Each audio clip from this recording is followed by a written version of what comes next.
All right, good morning, everybody. My name is Eliza Solowiej, ELIZA-SOLOWIEJ. Myself and Brennan Schiller will be co-emceeing today. Today we had to file a lawsuit to compel the city to stop incommunicado detention and allow people their phone calls and attorneys.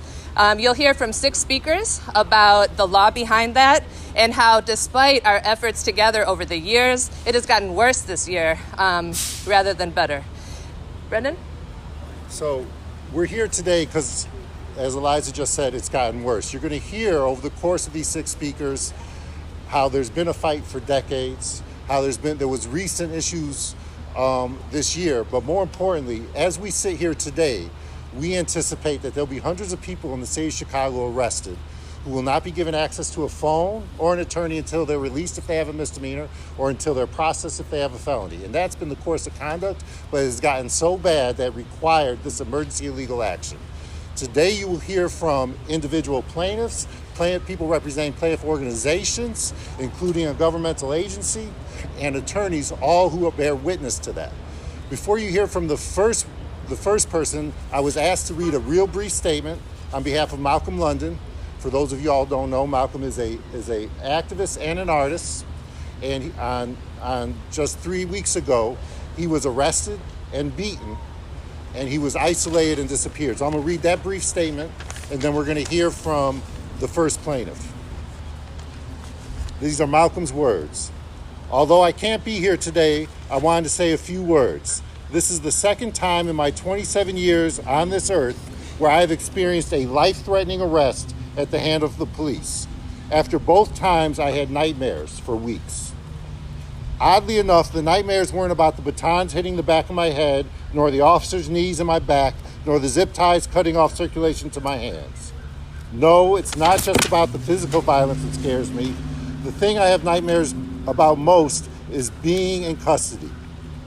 I wasn't terrified of what already happened to me, but I was afraid of not knowing what could happen to me in custody. The first time I was arrested in 2015, I sat for nearly 12 hours before I even knew I was being charged with what I was being charged with or why I was arrested. This time, it wasn't until I sat in the hospital handcuffed to a wheelchair for nearly 8 hours before I saw a lawyer, Javon Buckley. I'm not sure how he found me because I was never given a police call or phone call prior to his arrival. After talking with the police, Javon assured me that I'd be released as soon as my injuries were tended to and after I was taken back to the jail. However, when I arrived at the police station, although I expected to be released immediately, I wasn't, and no one would tell me anything. I was exhausted, my body ached from the bruises, I hadn't slept. I thought I was alone.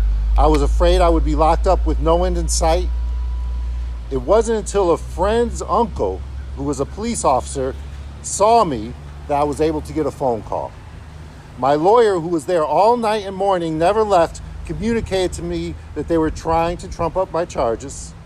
Once I got off the phone with him, I requested to see him in person multiple times. Eventually, they allowed me to. After seeing my lawyer, I went back to my cell and waited for another hour before being brought back out of my cell to meet with 3 detectives who finally read me my Miranda rights. I hadn't been read them since I was in custody. They tried to get information out of me, even though I told them my lawyer was right outside in the precinct lobby. However, once I invoked my rights, they disengaged and sent me back to my cell with no further information. I waited until almost 7 p.m. to be released, even though I had left the hospital at 5 a.m. I've had several nightmares about being in custody and terrified I'd be locked up without any explanation or contact with the outside world. I wasn't the only person in custody crying out for information or asking to talk to my lawyer. The precinct either refused to give us information or pretended they had no information to give. This is indicative of how much of a failure this system is. It fails at every step of the way, even for something as simple as due process and a phone call. We cannot continue to fund a system that is broken. This has been going on for decades and it must stop. Every day, people are disappeared into cages and their human rights are violated. I've now experienced this twice, and I continue the nightmares, and I fear my nightmares may become my reality. Arrested at the same time, at the same location, and disappeared also with Malcolm London was Christopher Brown, a poet who you're going to hear from now.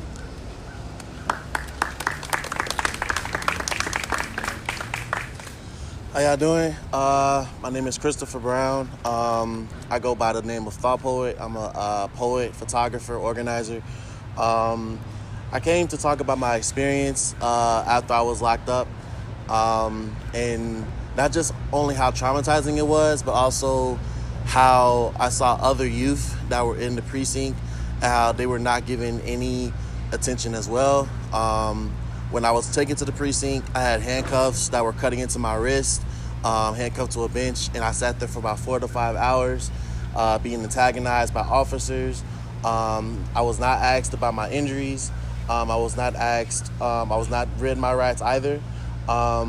We sat there for about 4 to 5 hours only to get processed, and I wasn't asked about a phone call.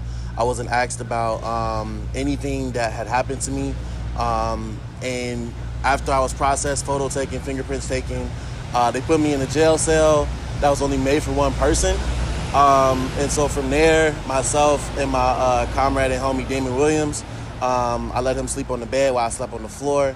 And to be honest with you, because I had gotten beaten out of my phone, I did not have a phone on me. I didn't know what happened to my phone after I had gotten put into the car. And so majority of the time that I was in the cell, because they took Damon out once or twice, but majority of the time I was there by myself. And to be honest with you, like, I was scared. I was extremely scared, just because my grandmother, who has physical issues, who can't really get around to do that much, she didn't know where I was. My sister didn't know where I was. No one knew where I was. And it was just a daunting feeling knowing that I was closed off from any way to even communicate with anyone. And so, yeah, like, that experience was the same experience that several different youth in that precinct experienced as well, where either they didn't have their phone, they weren't asked, or they weren't given a phone call. They were mistreated terribly while they were waiting. Some had injuries, just like myself and Damon. We were not asked about our injuries. We were not asked about anything. We were literally just sitting there. And because of the COVID-19 crisis, no one had on face masks. The only people that had on face masks were police officers. I think the face mask I had at the time was ripped. I think Damon's he didn't even have one. And so we were completely just in a contaminable space. And again, that wasn't the worst part for me. The worst part, again, was knowing that this might just be it. Like, no one would know where I am. And, thank God and thank the organizers that I work with that, people did find me. But this is an experience that I don't want any youth, because all of the folks that were locked up that day were young folks. And majority of them were complaining about how they were arrested out south, but they were brought all the way over to different precincts that they were not familiar with because they were kids, 16, 17 years old. And this has to stop. Like, the trauma that I'm going through right now, having these nightmares, crying literally every other day, still wondering about my injuries, still wondering about what's going to happen to me even afterwards. I don't want any other child to experience this.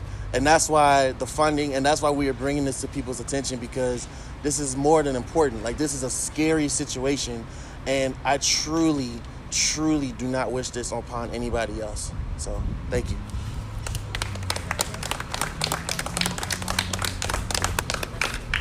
Thank you, Chris. You're incredibly brave. Imagine everybody being disappeared by an agency and coming to confront them and say, you're not going to do this to anybody else. I'm so proud of everybody back here for putting their foot down about this. And a courageous leader behind this is Amy Campanelli, Cook County Public Defender. She has committed public defense for everyone in Chicago police custody and has been blocked by Chicago. Amy Campanelli, thank you. Please.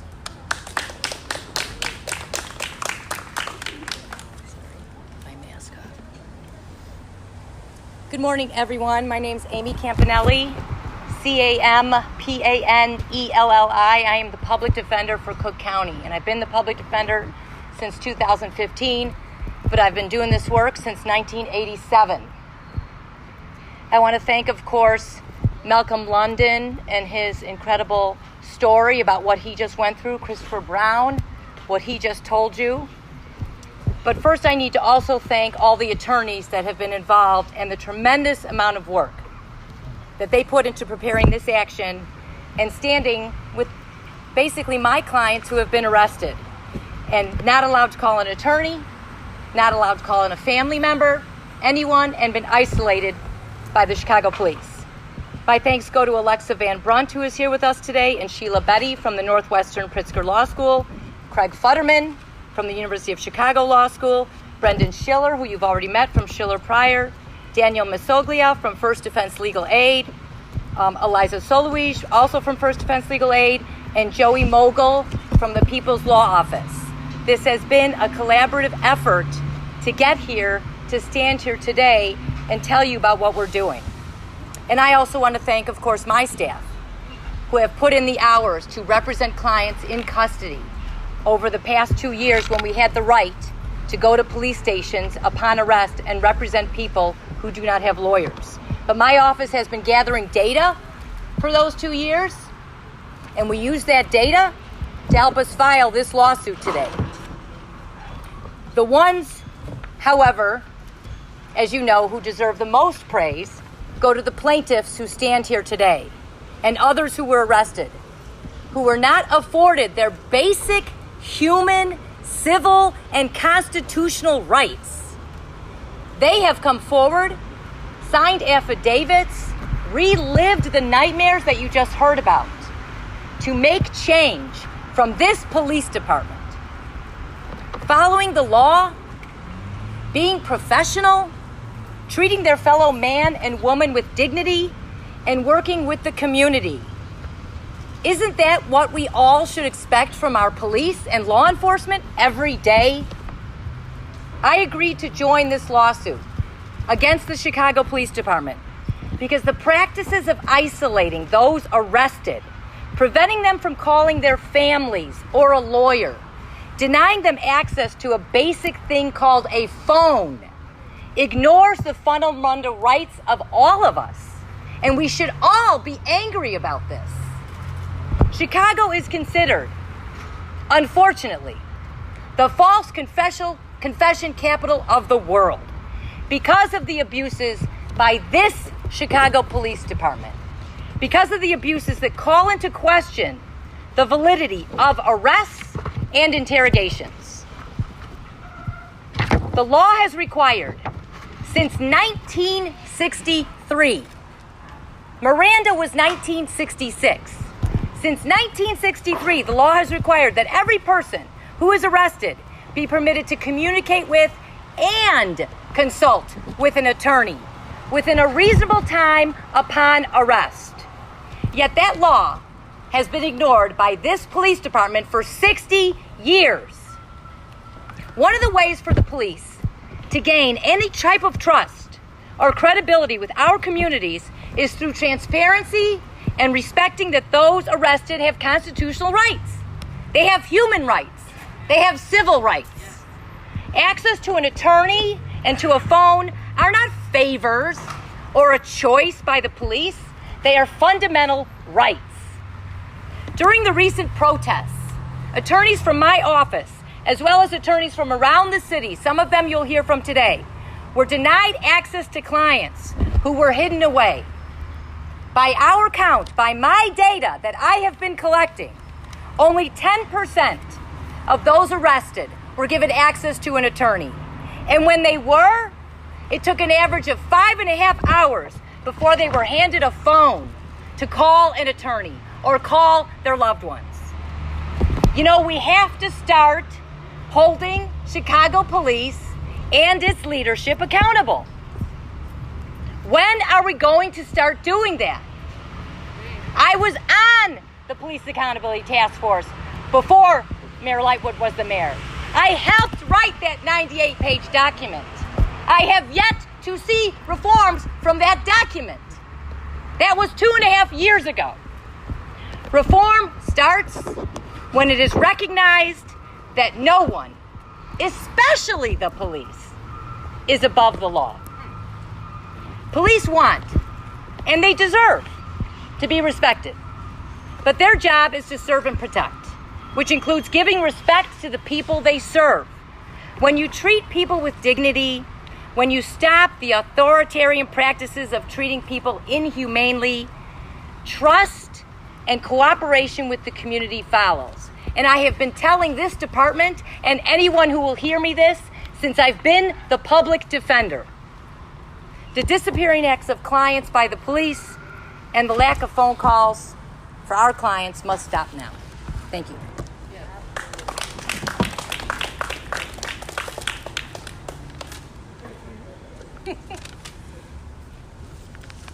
Public Defender Campanelli just referred to the mayor's task force, the Police Accountability Task Force for 2016, which included folks like Eliza and the mayor, which had a list of reforms, including the basic reform that the city of Chicago actually followed the law that was passed in 1963 that says you have a right to a phone call within an hour of arrest. It's pretty much black letter law. That recommendation didn't come out of nowhere. It came out of 50 years of history of abuse that led to things like John Burge and Holman Square. It was an understanding that the regular and consistent violation of the first fundamental right of an access to a phone call to let your family know where you are and to get your attorney there has been violated as part of a pattern of practice that involves a series of tactics that every police officer uses and knows. Every police officer lies when family members call to a police station and tells them that they can't tell them something on the phone. Every police officer, or the vast majority of police officers, use the tactic of telling people when they show up to a police station they can't tell them if the person's there if they're not a lawyer. The vast majority of police officers use the tactic of not allowing lawyers to see their clients until after their process, not allowing phone calls until after a process. All of these are tactics that are part of a considered practice designed to violate the law. And one of the products of that practice is a community rightfully distrustful of the police. The next speaker you're going to hear from is been an activist and organizer in 3 of those different organizations who've seen how the community's been impacted and is really the reason some of those organizations have to exist. For the last several years, Amika Tendaji, I should have asked her before that. Amika Tendaji has worked with Umedics, Stop Black Lives Matter, and has been at the forefront of fighting these consistent and regular violations.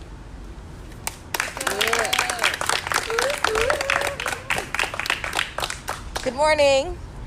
Organizations like mine, Black Lives Matter Chicago, are fighting for our very right to exist.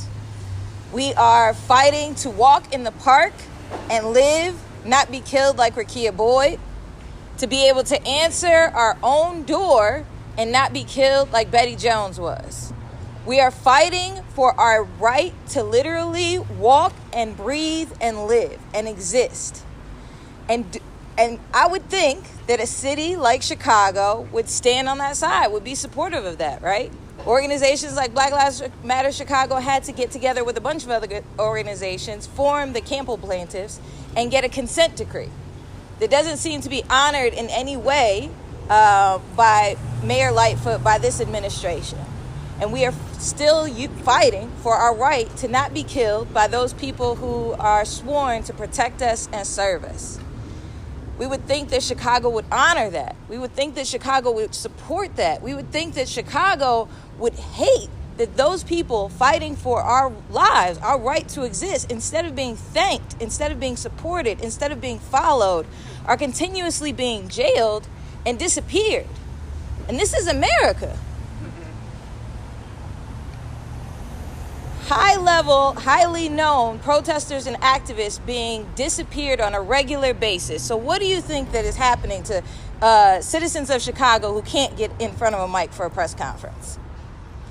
And so we will continue electing aldermen that use their aldermanic privilege to get into a police station where lawyers cannot.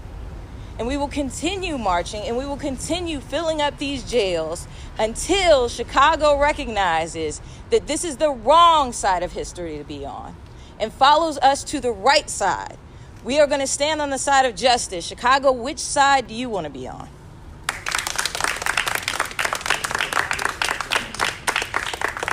I'm with you, Amika. I don't know how you do it. AMIKATEND. AJI. Yeah, I don't know how you do it. I know you shouldn't have to, and that's why we're here as people, as mothers, and in addition to being the attorneys that will take this to court. We didn't rush into a lawsuit. We tried engaging in committees and task forces. Young people did action research to actually survey people in their own communities to find out if their experience was common. These young people, 4 years ago, began planning legislative solutions. This winter, we had to let them know that the hearing that they had prepared for on an ordinance would not happen, and to help them think through what are other ways to solve this problem by engaging our civic structures. And they said, well, you're lawyers, right? Maybe we need to sue them. And so it took them saying, we have to do what we have to do. And that's a beautiful thing for them to have trusted the court to hear. And for them to be brave enough to say, we will tell the world that people are being disappeared and we won't allow it anymore. The next speaker is from the National Lawyers Guild. They have a program that was prepared to protect protesters and is prepared to protect protesters as the movement continues for Black Lives to Matter. And they had such trouble with their clients being disappeared, and even their attorneys facing physical aggression from the police for wanting to help provide for what is this right to counsel and phone calls to actually deploy the counsel. Molly Armour. Thank you. Thank you. Thank you, Eliza. Molly Armour, on behalf of the Mass Defense Committee of the National Lawyers Guild of Chicago. That's MOLLYARMOUR. And I'm both grateful, we are both grateful to the attorneys who are filing this lawsuit today, and we are also saddened that we are still in the same position. The National Lawyers Guild has a special history with representing and uplifting activists, protesters, and movements across the United States and here in the city of Chicago. And we know that when you arrest people in the midst of participating in their First Amendment protected associational and speech freedoms, you remove them from the streets. You're already taking a step of infringement in that arrest to cut off those First Amendment rights to protest the state of the valuation of Black lives here in the city and across the country. But we also know historically, and we know that here today, nationally, that activists who are in custody are being visited by law enforcement and asked about their associational freedoms, asked about their political values. So we have a double constitutional violation. And we know also in the Guild that the Chicago Police Department has a history of disappearing political clients, has a history of disappearing activists. And when we are cut off from our ability to reach those activists, it is a triple constitutional violation. We knew that we had clients. We had people who had been arrested who had sustained violent attacks from the police. And we still could not reach people. This is going to end. This history is going to end. And the activists are going to bring an end to that. And we are grateful for this lawsuit and the ability to continue to advance these political freedoms of the people in the street advocating for their own rights without political repression. It ends.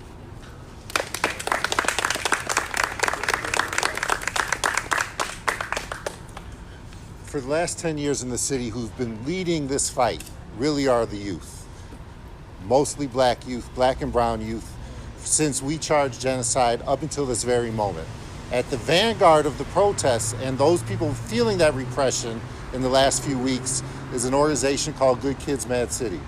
The next speaker is somebody who just graduated from high school, but for the last year has been active. Yeah, give her some for just graduating from high school. But for the last year has been an active protester and was one of those people unlawfully disappeared on the first night of protesting. Her name is Alicia Leaner. Hello, my name is Alicia Leaner. I'm 18 years old and I just recently graduated from King College Prep. I'm also a part of Good Kids Mad City, which is a youth-led organization fighting to end gun violence in Chicago. I'm here today because my rights were violated and I was falsely arrested. My organization had to spend time, money, and resources to ensure my safety and the safety of hundreds of other protesters who were disappeared by CPD. A little louder, beloved. We want justice for protesters like me who were denied access to an attorney, who were denied decent food while being locked up for 12 plus hours, women who were denied privacy and dignity and forced to use the bathroom in public under male gaze, who were denied safety precautions against COVID-19, being handcuffed to a pole next to other people without a mask, and to stand in solidarity with those who were brutally beaten and wrongfully arrested. That's why I'm here with GKMC. Thank you. Thank you.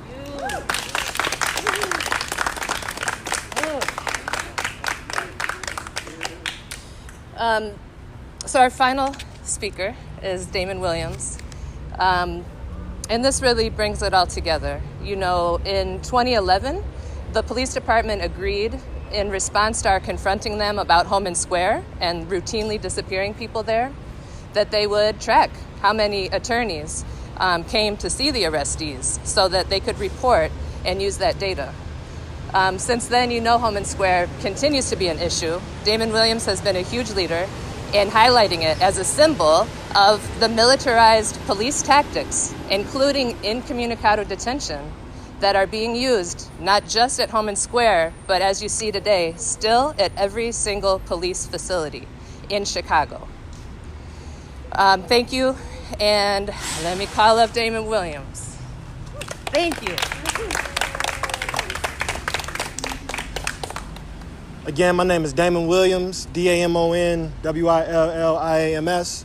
I'm a co-founder of the Let Us Breathe Collective, the hashtag, one word, Let Us Breathe Collective. I stand here in a place of privilege, and with that privilege comes responsibility.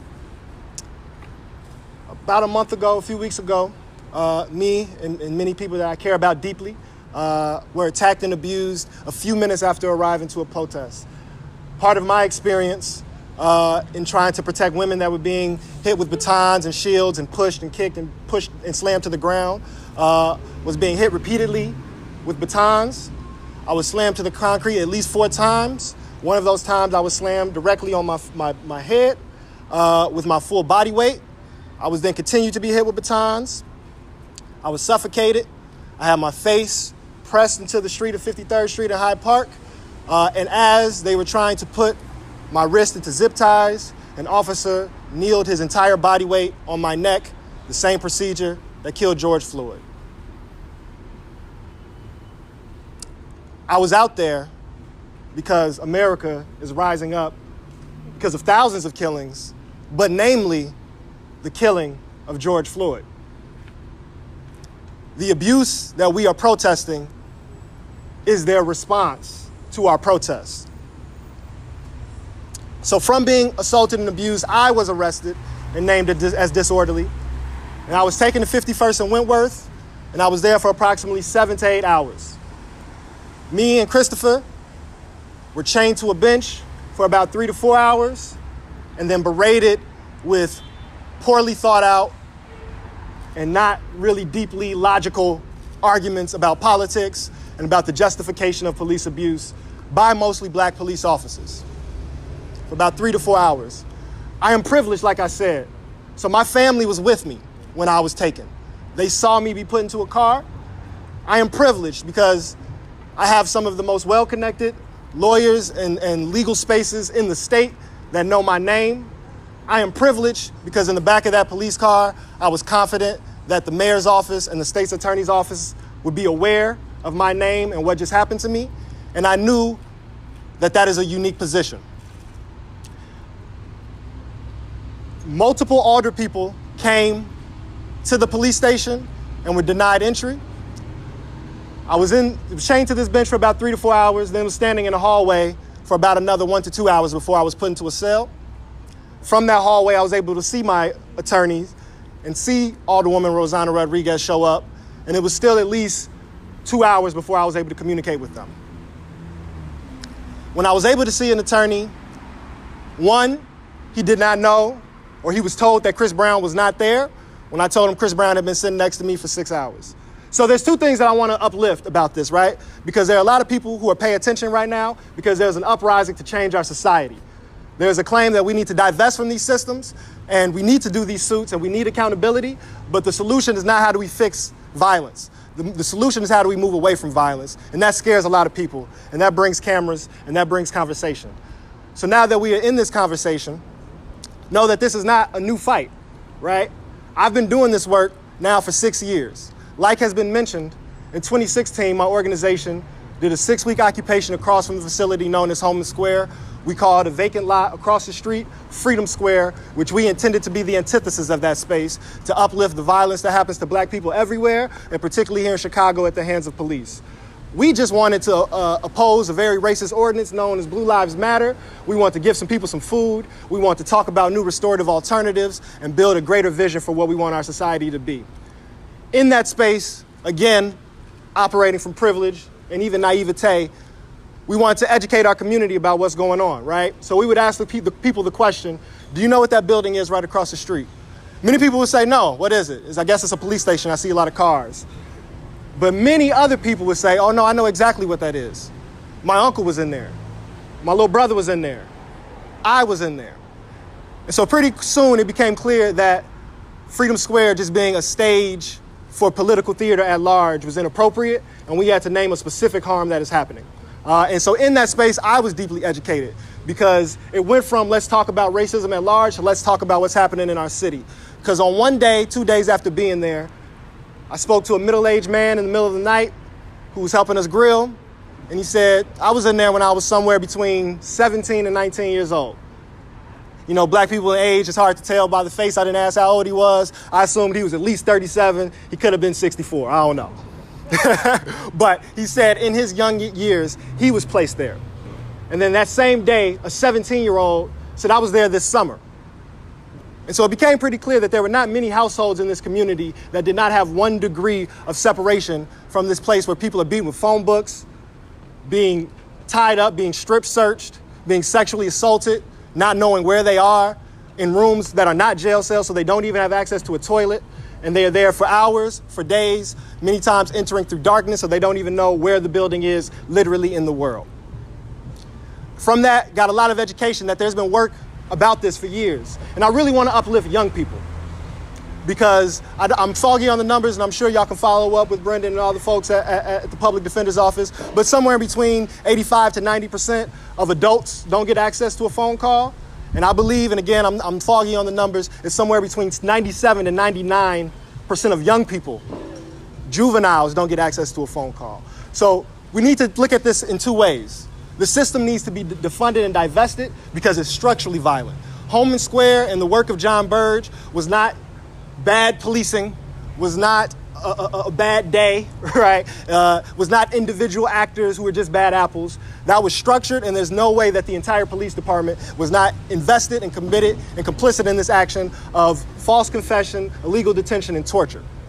But then also we need to know that this space is not what you've seen on the news and not what you've seen on Law and Order and movies. These are not savvy, well technologically advanced heroes that are here catching bad guys and protecting people. These are bureaucrats that don't really know how to do their job. So it was a 1-page form, and it took them 4 hours to figure it out for my family to know where I was, even though they knew I was there, right? And then I was standing in a hallway for about 2 hours, me and Chris, with the 15-year-old and the 16-year-old. And while they were there, they were being antagonized and joked with police. Some of the things that were said is, once you get older, you can go to Cook County and name that they would be raped and sexually violated, name that they would have their teeth knocked out, name that they would be forced to carry contraband, and this was his point of humor. Another officer joked about how he didn't use the word have sex, but said he would have sex with one of the young person's mother for $40. Then they asked him about them playing basketball and what they want to major and what they think they're going to do and how they're going to keep experiencing violence. If they don't shape up, they're going to end up dead or in jail. I watched them through multiple shifts because these are just bureaucrats who are just doing the job and doing it poorly, who are tired and just want to go home, who say, hey, do we have to transfer these kids to juvenile? And they said, yes, that's what the shift guy said before us, and now he left. So now we're waiting on somebody to come pick them up. And then the next shift supervisor came and said, hey, we were supposed to fill out their paperwork 4 hours ago. And then they said, well, we have to send them to juvenile either way, or, you know what we could do? We could contact their family. And the police officer that joked about having sex with one of their mothers, these young boys are actually cousins, so it was actually just one family that they'll call, and they didn't know that for 5 hours, said, oh, I didn't think of that. And then called his grandmother at 10 p.m. and said, hey, we're going to have to process these boys unless somebody from the family can come. She said, I don't have a car, and guess what? The mayor shut down public transportation, so I don't have a way to get there. It became clear that I heard that maybe an uncle or somebody was coming to pick them up, but these were teenagers. They were in high school. They played basketball. They were out on that day. They actually didn't get caught taking anything. They were just in a place where police officers deemed they should not be. And they were sitting for 5 hours, getting harassed, being joked with, and no one called their family. And this is happening while the news is watching. This is happening on the day where everybody in America is talking about how black people, how young black people are being mistreated and being killed. And so what I want y'all to know is this is an institutional practice, but they're also not equipped to do what you think they're doing. They don't know how to do the paperwork. They are not catching bad guys. They are bureaucrats that just want to check. And so do we want to continue investing into a military to address communal violence? Everywhere in the world, militaries abuse people. So it's no secret that they're not following the law here. This is illegal, what they do.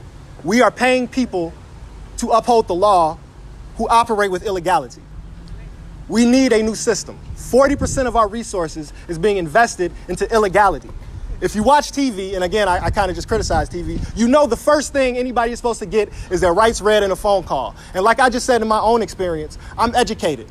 I've talked to hundreds of people who've had this experience. I know Brendan Schiller. I know the statistics. But my face was bleeding and I was enraged and I was chained to a bench. And even me in my vulnerable state, as somebody who probably knows more than 99% of the population about this very instance, did not think myself to ask for a phone call. My lawyer came and said, hey, does he have a mask? And she said, oh, I didn't think about that. And gave me a mask and no one else got him until I said, hey, you should give him to everybody else. My lawyer came and said, where's Chris? Oh, no, actually, he thought Chris was somewhere else. I told him, hey, you know, Chris is with me too. He said, no, we didn't know that. We were told he was somewhere else. So this is a system of disappearance. This is a system of torture. I believe detention, even when done legally, is harmful and actually is a form of torture, but we do have some laws. And we need to know that our institution that we pay to so-called protect and serve, which they don't do, they hunt and capture. That hunting and capturing is not even done within the very basic laws that we have set up. And so we are demanding that we divest from these systems, that we defund police. But right now we need to know that this suit is a righteous fight and it's something that we should win, and it's obvious. We're not saying, hey, pass a new law, just follow the laws that already exist. And I want you to ask the question, why the people who we charge to beat, cage, kill people for so-called not following the law are able to function with impunity and illegality.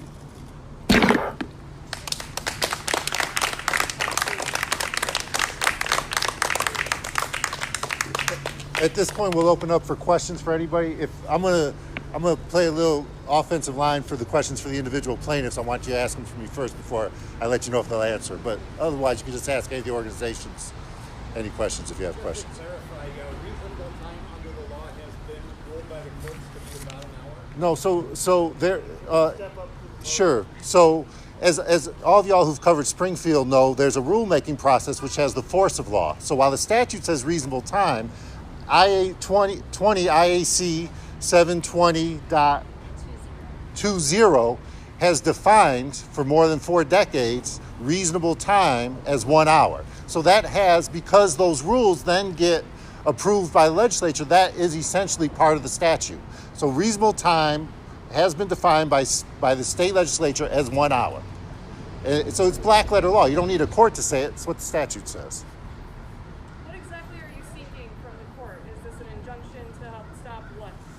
So it's a mandamus. It's basically an action to force the city of Chicago to follow the law. And that's all. Force the city of Chicago to follow the law. Police department needs to give folks access to phones within an hour, and then when their attorneys arrive, give folks access to their attorneys. And stop all of the tactics that prevent that from occurring.